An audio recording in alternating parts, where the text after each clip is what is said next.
Okay lang ba? I would like to remove my mask today and share to you what I have gone through for the past, in the last quarter of 2020. Alam nyo, 2020 has been a tough year for all of us. It has also been a tough year for me. And because of 2020, I had, dahil nabawasan yung corporate talks ko, hindi masyadong maraming nag-hire sa akin for webinars. So I had to find a way, and by God's grace, I had a new business. Yung nakwento ko na sa inyo kanina, I'm into car buy and sell, nagbibid sa banko, repossessed bank, and it's taking so much of my time. And because it was taking so much of my time, ito yun nadagdagan yung oras na kailangan ko sa buhay ko kasi meron akong responsibilidad sa bagong negosyo ko. Pero there's still so much on my plate. Hindi naman tatay pa rin ako, asawa pa rin ako. In fact, tatay na ako ng 2 bata kasi nadagdagan yung anak ko. So, bagong responsibilidad na naman. Aside from that, I'm still a feast builder. I need to take care of you, to take care of the servants. Ang dami kong inaasikaso. And then, aside from that, I'm also a business owner ng aking corporate webinars and seminars. Tapos, meron akong buy and sell na negosyo. Tapos, ito pa, I have a Facebook page, and 2 years ago, I started posting videos. Tapos I post inspirational quotes there. And in my Facebook page, I have 400,000 followers. So, a lot is in my plate. Sa Facebook page ko, ang dami pang nagbe-message, nanghihingi ng advice. Tapos meron pang nagtatanong sa akin, Brother Velben, kailan ka ba magpapalabas ulit ng video? Hinihintay ko na yung videos mo. I receive tons of messages like that every day. So, at the last quarter of 2020, I was so overwhelmed. Hindi ko na alam kung anong uunahin ko.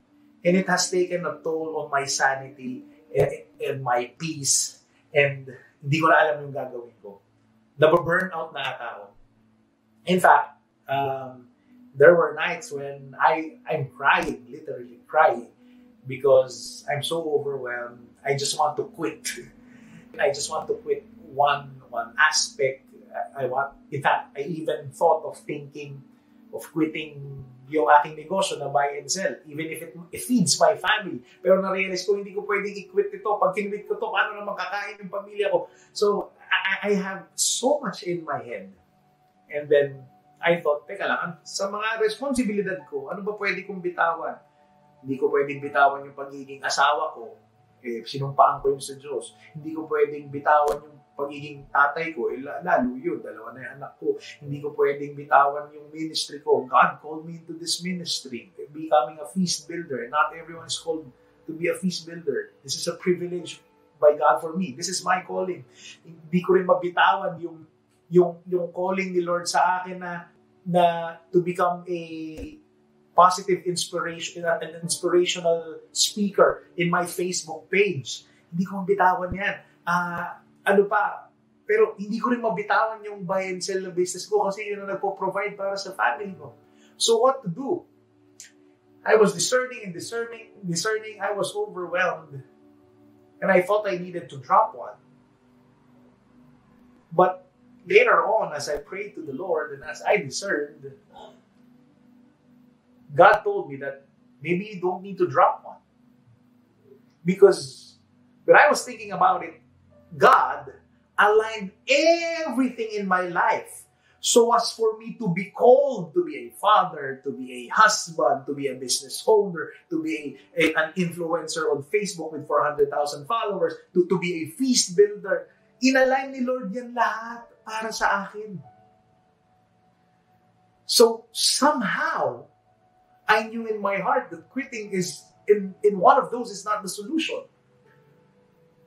Kasi iniisip ko pa lang, kung meron akong i-drop, halimbawa, i-drop ko yung pagiging asawa ko, abay, mas lalong mabigat yun sa puso ko. Di-drop ko yung pagiging tatay ko, mabigat yun, hindi ko kaya yun. Mas magiging burden yun sa akin. Kung i-drop ko naman yung buy and sell business ko, mabigat yun. Paano ko papakainin yung pamilya ko? Kung i-drop ko yung ministry ko, yung pagiging feast builder ko, ay, hindi kaya ng konsensya ko yun.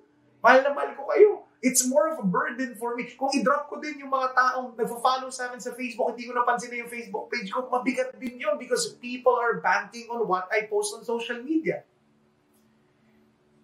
And dropping one of those things seems to be more of a burden because I believe God has appointed me and called me to do those roles. But thank God, no Christmas break, I went to a dear friend of mine, our founder, Brother Bo Sanchez. Nagdala lang ako ng aking Christmas gift. Tapos andun kami sa labas ng bahay niya. And then, kinamusta niya ako, kamusta na ako, how's my business, how's my life, how's my ministry. And then I told him, sabi ko na, Brother Bo, I'm overwhelmed. And in fact, I'm thinking of quitting my business. And I'm thinking of trying to streamline my schedule.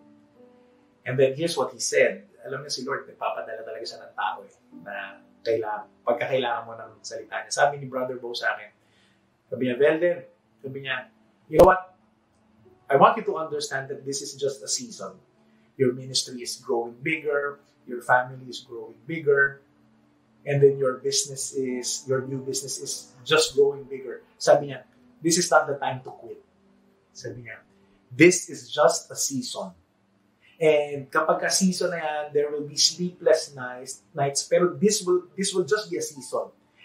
Sooner or later, you will find your balance. And you will eventually find your balance. Nagka-transition ko kayo.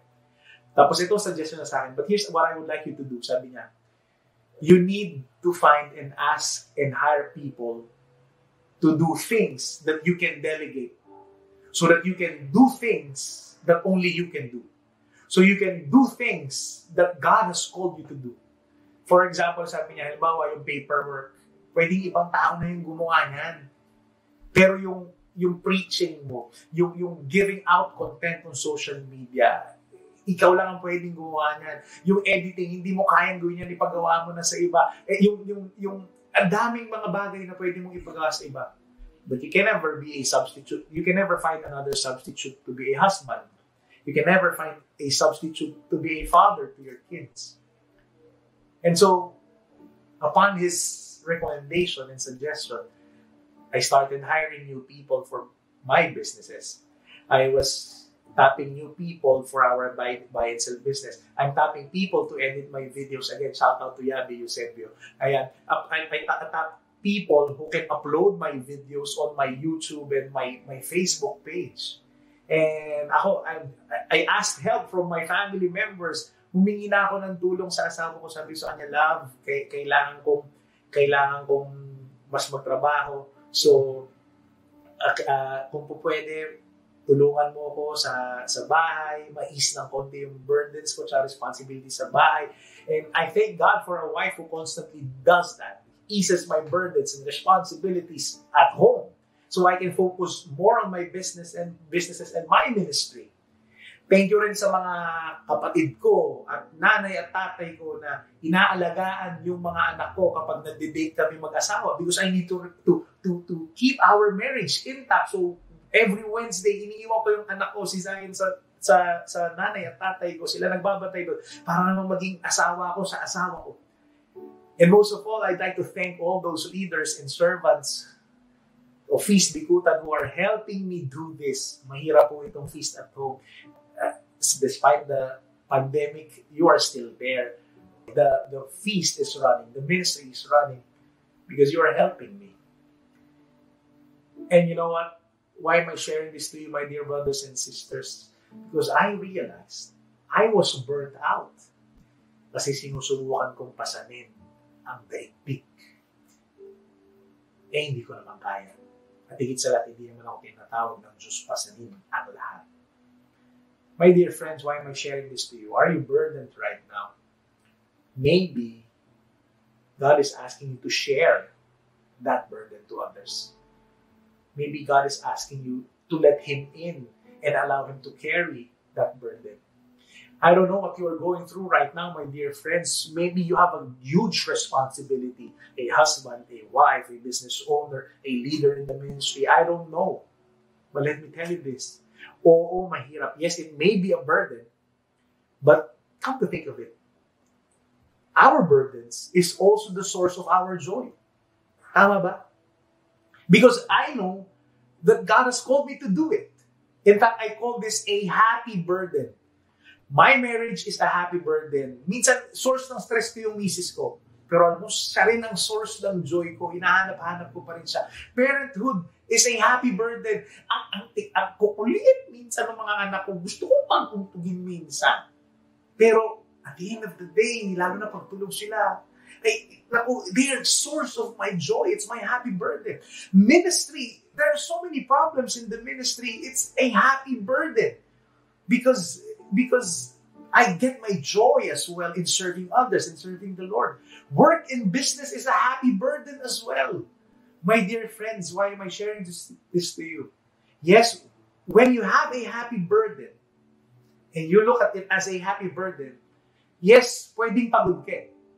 You may be tired at the end of the day, but you're happy. You're happy. And here's the truth that I'd like to tell you, my dear friends. The reason many people are not happy today is because they have no happy burdens to carry. What's your happy burden? If you have a happy burden, please embrace it and carry it lovingly, because that's what God is calling you to carry. Kapatid, nahihirapan ka na ba? Nabibigatan ka na ba? Napapagod ka na ba? I want you to go back to your purpose. I want you to go back to the day that God called you to be a husband. I want you to go back to the day that God called you to be a wife, to be a father, to be a mother, to be a leader to that job, to your business. Because God called you there. Because He believes you can. Kaya mo. Because that burden is from the Lord. And your burden fits you well.